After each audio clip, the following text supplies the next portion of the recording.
In this video, we're going to be finding out about one of the first projects, DeFi projects, that's going to launch on the Cardano blockchain. So if you're a fan of Cardano, if you're interested in getting into DeFi in a way that's affordable because you don't want to pay ridiculous gas fees, then you want to listen to this video and find out all about this project.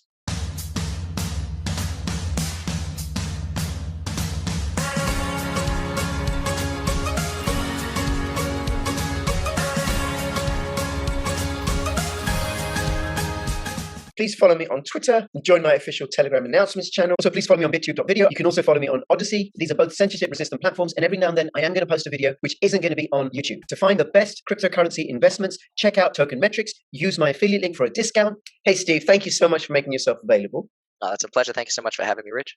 Yeah, you are so welcome. And we did a video which I posted a short while ago, and people can find that on my channel, which was all about Cardano, like an introduction to Cardano, a basic overview, because your project, VeFi, VeFi.io, and I'll have the links in the description below, is launching on the Cardano blockchain. And in that video, we talked about why you chose Cardano over some of the other blockchain platform protocols. But this video, we're going to be talking about VeFi, what it is, how it works, the ICO is going on right now, why people might be interested in it. Do you want to start by telling us a little bit about yourself? And absolutely. The project up. Absolutely. So my background is in trading and working in financial markets. From there, I sort of decided I wanted to start my own crypto project. My side hustle, so to speak, throughout university and then after university as well, I kept going with it, was a private tutor, as both my parents are teachers. And as a result of that, I found myself in the position where I was building a project, and I noticed that there was a real lack of sort of projects looking at bringing on newcomers into decentralized finance. A lot of them were built for software engineers, not built for people. And there's nothing wrong with that. They're fantastic programs, don't get me wrong. But I kind of had the idea of, well, let's try and build an ecosystem that's really built to engage with bringing on board those people that don't have that experience in decentralized finance yet. And that's sort of where the idea began, and that's how we started. Yeah. Okay. So, was there some sort of ethos that extends from your experience as a trader to VeFi? Oh, everything. Well, that's an interesting question. I think the two most useful lessons that you learn, I wouldn't say as a trader, I still do trade. I live my life trading. But the two most useful ethoses that you can bring on board as a trader is, one, to realize that everything you think is probably wrong, which you do a bit of a head. Yeah, in trading, everything you think is probably wrong. So when you look at a market and you think, oh, I think it's going to go up. Well, you're probably wrong. Oh, I think it's going to go down. You're probably wrong. At any point in time, you're probably wrong, right? Okay. And even if you're right, it doesn't mean you're going to make money, because you have to be right and you also have to time it correctly. Right? So you can be right and still lose money.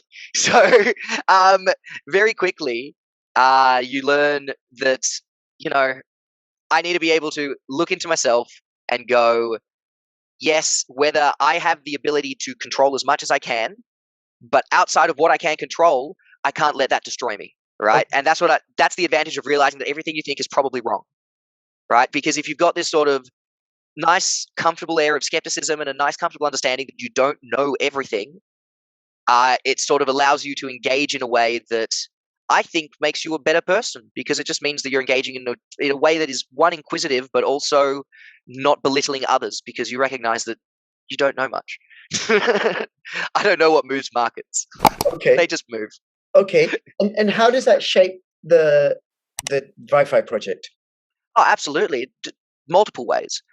I would say that, first of all, it means that I can recognize areas that I don't have the capacity to perform, where someone else would have a capacity to perform better than me.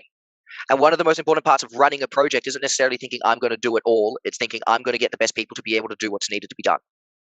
Okay. Right. And I've seen a lot of projects with a lot of charismatic front men that fall into a trap of thinking they have to do everything, or thinking that they're some kind of disciple that should be doing everything. Yeah. And the charismatic leaders that think that they should be running a project and they should be making all the decisions at all times. That's one way in which it's been a real advantage into the ethos that I bring in. So that's, we've got a very wide team. We're a big project doing a lot of things. We've got AI engineers, we've got Haskell engineers, we've got front-end engineers. So just in engineers, we've got 3 different types. There's no way that I could do all that. Sure. Another thing, and another ability that I think it's really given me, is the ability to see wider pictures and sort of put pieces of puzzles together in a wider picture. And the way that I mean that is, that I recognize that I probably know nothing, but in doing that, you're trying to build a narrative, and that's all trading is. It's narrative construction, right? And what narrative fits into this market right now that's telling me that it's more likely to go in one direction or another? I recognize that any narrative that I think is probably wrong, but at the same time, I also recognize the power of that narrative to be able to move a market. Now, within that, I think the most important part of any project is its story. What is it that makes this project different? What is it that makes this ecosystem different to all the others that exist, right? Mhm. And my experience in trading was able to allow me the capacity to innovate in a way that we could actually deliver this product in a manner that is going to be brand new, is going to be a new, I don't like to use the term narrative in that sense because we are building new technology, right? But it is a new way to look at DeFi, essentially. Okay. Right. Well, so just on that, so you're launching on the Cardano blockchain, which is way more accessible than Ethereum in terms of, certainly in terms of the gas fees and stuff, and they're going to stay low because, as you explained in the first video, is there's such a large supply of Cardano, and it's programmed to stay low, and much larger capacity and quicker block times, and then with a target to be able to reach as many people as possible. Many people as possible, which will include people who aren't going to be paying $60 or $100 gas fees on Ethereum stuff because that could wipe them out. So it's way more decentralized. What is it in a nutshell that VeFi does or offers people? So we're a two-layer ecosystem. On the top layer, we've got an auto harvester or a liquidity aggregator that essentially does DeFi for you. The entire concept being is you would put in your ADA, our auto harvester takes that, does yield farming with you, and gives you back the farm that you would have earned. That's going to be designed to help newcomers that have never engaged with DeFi before to, without thinking, press a button, now you're farming. Okay, let's break this down a little bit, right? So because I know a bit about DeFi, but it does do my head in. Right? Yes. What? What do you mean? We're farming? So something like I put in X amount of ADA into the VeFi application, and I click on a button. I haven't seen it, right? Which says auto harvester, and then what happens behind the scenes is that the auto harvester takes that, finds the most risk, the pools that give you the best risk return, right? Takes the currencies, deposits it in those pools to be able to then be staked and farmed, farms those pools for you, harvests that farm, redistributes that farm back to the holders as ADA. Okay.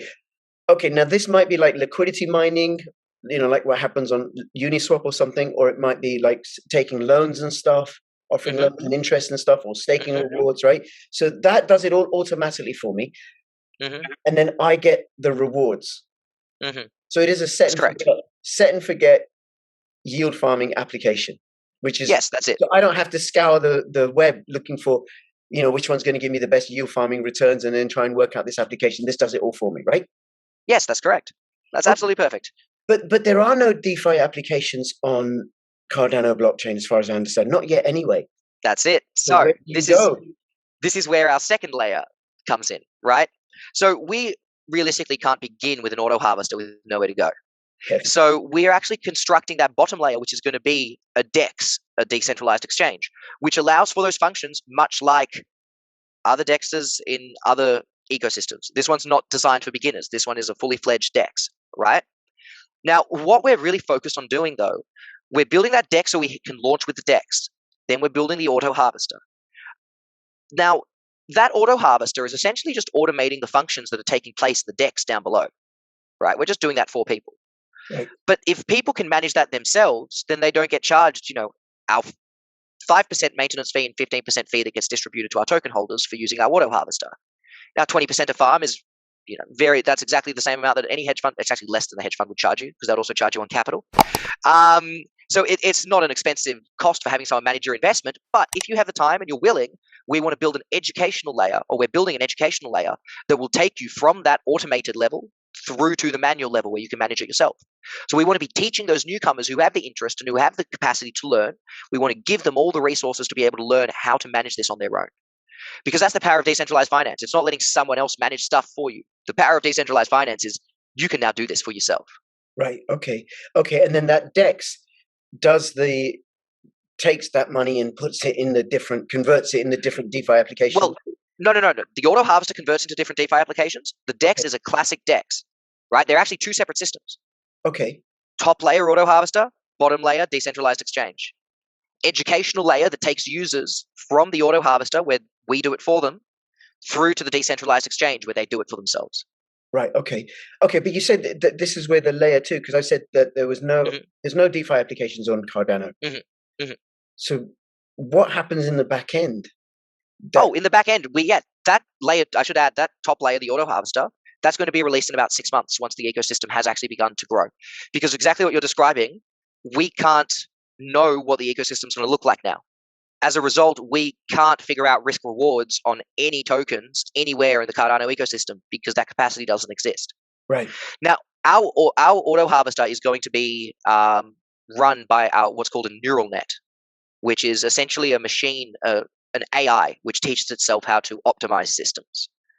And we're going to be implementing that neural net to teach itself how to optimize trading on the Cardano blockchain, right? And exactly as you said, until there's a blockchain there to play with, or until there's an ecosystem there to play with, we can't start training our neural net. Right.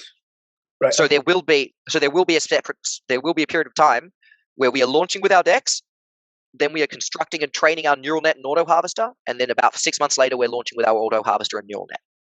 Okay.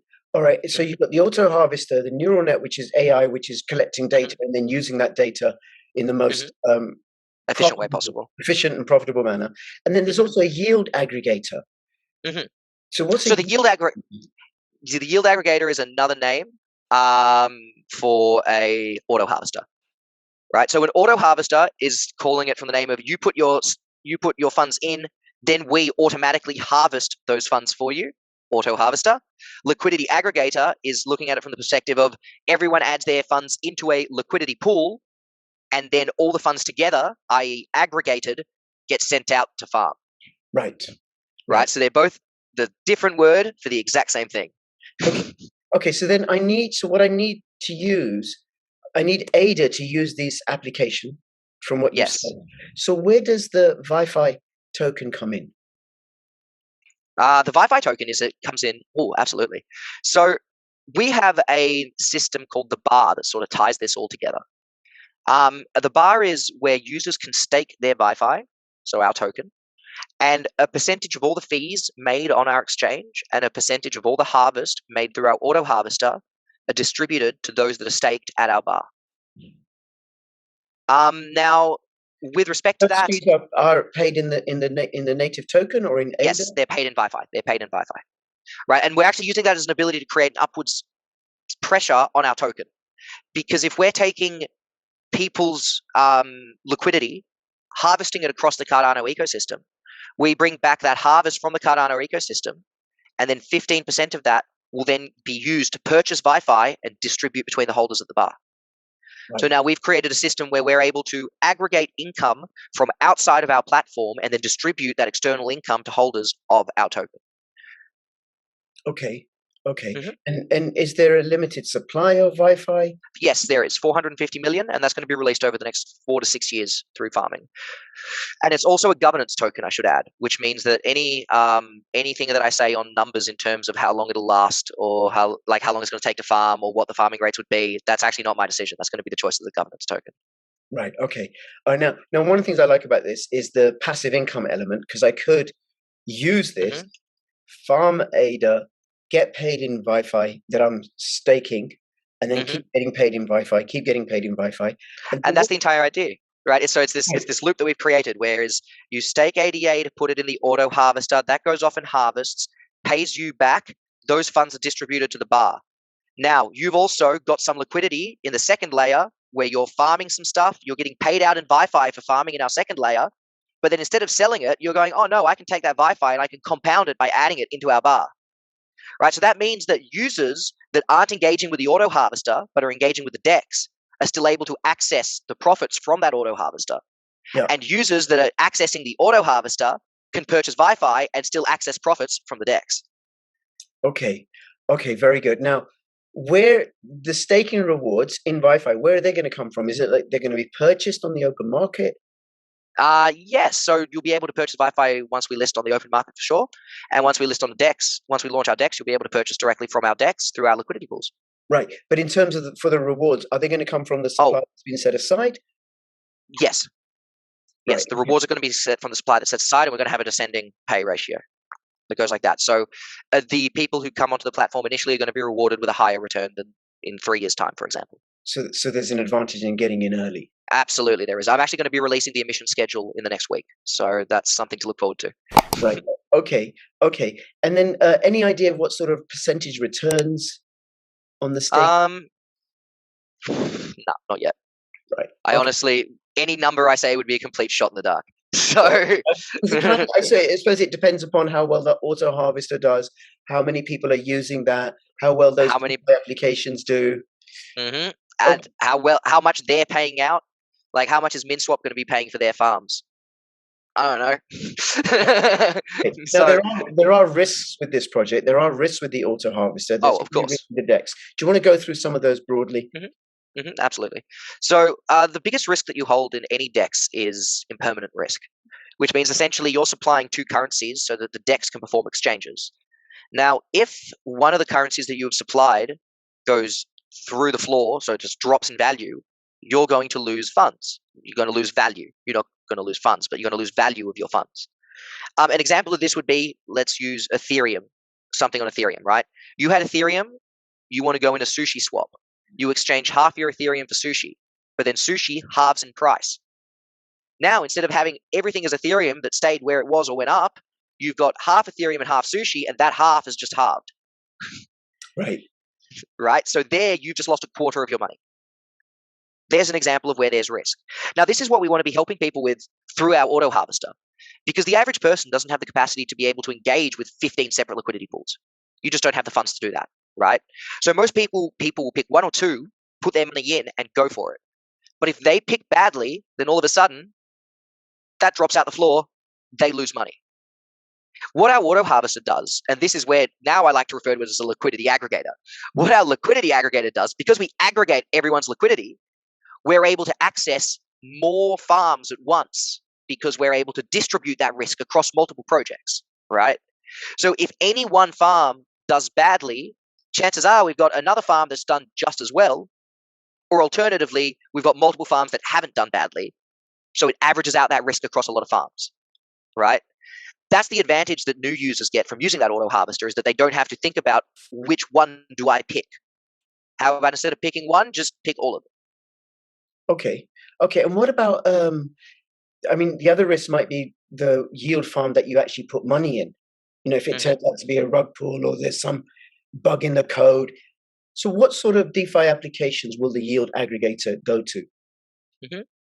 We'll be looking at projects that are more than anything stable, i.e. they're showing themselves to have safe smart contracts and are able to maintain their capacity to not lose a whole heap of money through their platform, right? For example, Iron Finance, which will suddenly just drop out the floor on you. We don't want that. No. Another thing that we'll be looking at, of course, is the teams, right? And that's something that I'm really big on. I want to personally vet where I am not allowing, but I want to make sure that if people come to my platform, to the community's platform, to put their money, that they're not going to be putting their money in places that are just going to be rug pulls, right? And that's what I see the role of us as the founders of a DeFi project to be, right? Our role isn't to determine what happens and what doesn't happen on a actual platform. That's up to the governance token, right? If the governance token decides they want to put a rug pull project up, I can't stop them. But my job as the founder of a decentralized platform is to be able to make information as available as possible to the users of my ecosystem, right? And the way that I make that information as available to them as possible and as helpful for them as possible is to be able to make sure that when you're guiding people using your auto harvester, you're taking them to places that aren't going to steal their money, right? And to me, the only way to do that is that you need to have some level of vetting of the projects that you're actually allowing onto that platform. So the way that I see that happening is a mixture of us ensuring that the projects are safe and us telling the community, these are the projects that we think are safe. Which do you think are the ones that you're most interested in farming in? Because it's a governance token. So Right. it's fundamentally their decision as to which ones they believe are going to be the most interesting for us to experiment with. Okay. Okay. And so then you're carrying out your own due diligence of Mm-hmm. those projects, of the team, of the code, and then people get to vote on it through the governance token. That's exactly it, right? So, and this is why, I'm really excited about the governance token, because it's a new way of envisioning business. It's almost like a democratized business. Yeah. Right? It's a business where my job is that's why I don't like using the term CEO, and I much prefer using the term founder. Yes. Right? Because the final decision won't fall on me. And that's great. It's definitely a lot of stress off of my shoulders, I'll tell you what. I get it, Steve. And I can hear because your responses are all pro decentralization. I do hear that in your speaking. But then who are you and the team? Are you a company? Are you decentralized? Are you getting paid? How are you making money from this, if at all? Yeah, of course. So, of course, we've got 2.5% of the tokens locked for the team. 2.5% is incredibly low for any project, as I'm sure you'll be aware working with projects. Yes. And conversely, the other thing that we're doing is, look, our company. Let's talk about our company. I'm a professional trader. I manage funds and trade on behalf of others. And that is essentially where I've been able to build myself an income to be able to fund this project up until this point, before the ICO, mostly on my own. And within that, I mean, that's where the business is coming from. I have what's called a proprietary trading firm, and that proprietary trading firm is what manages my trusts, which is where I draw income to have the capacity to be able to build this project. Right. But essentially, they're separate businesses. Right. That's my business. That's my day job. So up until this point, ViFi has been privately funded. Yes. Yeah. We did try for a lot of public funding. We had one private round where we were able to raise 30,000 ADA, but I would definitely like to add that it was not when ADA was worth $3 an ADA. It was definitely when ADA was $1.30. So it was significantly less exciting than it sounds. But in total, I've put down about $180,000 of my own, 200,000 or so between there. Okay, all right. Now, so then, why are you doing an ICO, and how can people participate? What are you out to raise? How's it going? Absolutely. So in terms of why we're doing it, it's because we want to increase the decentralization of our token. As many holders that have it as possible, the more holders that we're going to have coming onto our platform. It's really as simple as that. We also want to start getting more marketing going, honestly, that's the one area that I found that when you're building a project and you're trying to pay for it yourself, you're focused on getting it built. And I haven't been able to focus on marketing effectively. So this will give us an opportunity to do that and grow the community larger. And I would say the last big one, of course, is I don't have any shame in this. It's nice to know that I've made the correct decision in risking my own money and trying to build this, and having the support of the Cadano community has been absolutely amazing. I can't believe the level of support that we've received. Right, like from Cardano holders or the organization? Yeah, no, not the organization. The IOHK won't even talk to me. God, I wish. Yeah, representatives will, not Charles. But yeah, no. It's the Cardano community, the Cardano holders. It's absolutely amazing to see how excited the Cardano community is for DeFi coming up, and how much the Cardano community believes in that philosophy of bringing in newcomers and new people to that space. And it's been incredible to see the support that we've had. So we had an initial target of selling a total of around 6 million tokens. Thus far, we're a little bit past halfway. We've sold 3.2 million. In how many days? 3.5 days. Wow, that's really good, because this is not 2017. I was around in 2017, right? That's quite something. Okay, and if people want to participate in the ICO, is there a minimum level? How do they do it? Minimum level's very low, 25 ADA. That's the maximum. That's it. The maximum, and this is where we're different as well. We've also got a maximum limit. We don't want anyone buying more than 10,000 ADA. Okay. So we've actually had to send back ADA on multiple occasions. People trying to sneak through, think they can come in on a different UTXO. I'm onto them. But essentially, that's really important. If you look at for example, if you look at our token holders, I'm really proud of it. We've got no token holder that's got more than 47,000 that isn't a business account, of course, because we have to perform. We have to send out the Wi-Fi to people, for example. But yeah, we've got no holder that's got more than 47,000 tokens at the moment. Which is, when you compare that to project, which by the way, that's 0.001% of supply. When you compare that to the top token holders we've literally got the first 5 wallets are business wallets, then everyone's 0.001% or less, right? Whereas if you look at projects, I don't want to say their names, but most projects don't have that kind of distribution. I know other projects or whatever, that I've invested in or whatever, and I look and see, and who's in the top 100, and you have people hold not just the team, but really, really whales. Whales, which keeps it more decentralized. That's it. That's exactly what we're trying to do, and that's been our entire philosophy the entire way through. And that's why I think we've been able to get so much traction as well. People are naturally, I think, inclined towards the feel. No, they're not inclined. People feel safer when they realize that those that are running a project are also simultaneously ensuring that those that are investing aren't getting destroyed. Right. Right. And that's not an impact that doesn't mean we're not being decentralized. Right. That's not like we're not a decentralized because we're ensuring that there's limits on whales. Right. That's just saying that before we launch, we want to make sure that we can keep it as fair and as distributed and as decentralized as possible for everyone. Right. And that's that I think is something that's a little bit different and new that we're bringing to cryptocurrency space in general. Okay. All right. Now, that's the Wi-Fi token, 25 ADA minimum and 10,000 ADA maximum investment. What about the governance token? How do people get that? Oh, well, the Wi-Fi token is the governance token. They're one and the same. Okay, so it's got 2 uses. So it gives. Okay, I thought it might be a dual token economy. No. All right. No, it's single token economy. The last thing I want to do is be confusing people, particularly newcomers, with having like those systems that have got 3, 4, 5 separate tokens all running at once on top of each other with different layers. That just gets confusing.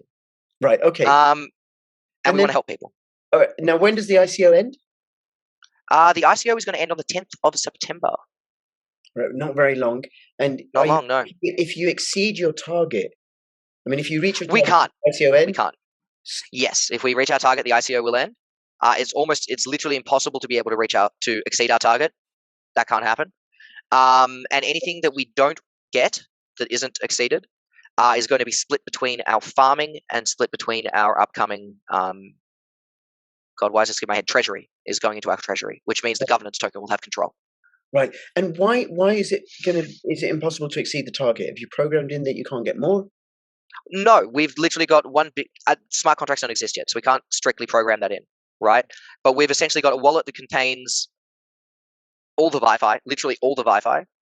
Oh, that's not true. Actually, it's split between a few wallets, but we've essentially got it split up so that once these wallets get to a 0 number, then once the set of wallets get to the 0 number, there's no more number to send out. That's the end of the ICO. Okay. All right. And then this is people can store it in their Euro wallet. Absolutely. ADA wallet. Okay. And then they do need to complete KYC. Okay. Just so you are aware, because it is an ICO. And is it open to people from the United States and other jurisdictions? United States and South Korea and North Korea, actually. United States, South Korea, North Korea are the only 3 jurisdictions that can't participate, unfortunately.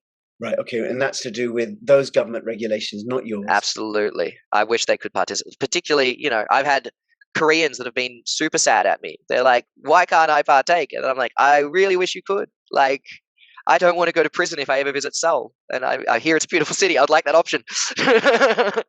Yes, I got it. Or even have the SEC shaking. Yeah. And we've got team members in America, right? So the last thing I want to do is to be putting my team members in America at risk. Sure. It's really that simple. Sure. Okay. All right. So there's KYC. Then people pay with ADA. Make sure you send it from a Yoroi. Send it from a Yoroi, and then the Wi-Fi gets sent to the Yoroi wallet. But then when the project's not going to launch, or the applications aren't going to be ready for about 6 months. No. The first DEX we're hoping will be ready in October. It's bottom layer. Okay. Right? And then there's still a few things to wait on, but we're hoping October. Yeah. And then what will people be able to do with the DEX? Is it going to be interoperable between different? Yeah. So we're going to be looking to launch with. We do have partnership announcements coming up. So with other projects, we do hope to have quite a bit of interoperability. That's a word. And then we're going to be launching with our liquidity pool, so our swaps, our bar, and then we're finding out if we're going to be able, and our bar is our distributive mechanism that shares the fees from the swaps. And then we're going to be finding out fairly soon if we're going to be able to launch with our farms in the first instance, or if the farms will be released after a few weeks. Right. Okay. And then the dexes will be interoperable between different blockchains, or just for Cardano? No, for now, just for Cardano. Okay. All right. But I say just, it's the third largest blockchain, so it's not just. Yes. But Cardano doesn't have many applications running on it and many tokens on it. None. So what's the point of the DEX? What can I do in October with the DEX when it launches? Oh, there's going to be a lot of tokens. We've already got a couple of tokens we're going to be launching with. So okay. They're all going to be there. They're coming. They're coming. It's exciting. They're coming. All right. So get in early. There's an advantage there. And of course, don't invest more than you can afford to lose, which with the limits that you have on investment, it can be difficult for people. But do not sell your house, your children, your partner, all your worldly goods in order to put money into this. Absolutely do not do that, please. Or any other project, really. Okay. All right. Steve, is there anything else you want to let us know about this project? Look, I would just say that I love people to just swing by, drop into our Telegram, drop into our Discord. We run a trading education channel. So we don't just talk about Wi-Fi. We also talk about technical analysis, talk about charts, we talk about trading, and ask any questions that you may have. I'm there chatting almost every day between, working. So we've got a team of 5 of us that will talk to you regularly, and none of us bite. We'd love to have a chat with you. Great. Okay. And I'm going to have all the links in the description below. And I'm planning to do regular weekly videos, depending upon schedules, with the Wi-Fi technical analyst. Yes, with my technical analyst. That's correct. Cardano and Ethereum and other coins and stuff to see how they're doing. So if you're interested in learning about TA, and also if you're interested in learning about this project, then, please subscribe to my channel and comment and like and all that stuff. And then go through the white paper, go join the Discord or the Telegram channel and ask all your questions. And I would move quickly. Steve, thank you so much. Everybody watching, thank you, comment and all that business. And between now and when I see you next, please keep filling your pockets with crypto profits. This is Crypto Rich and Crypto Steve signing out. All the best. Bye-bye. Thank you.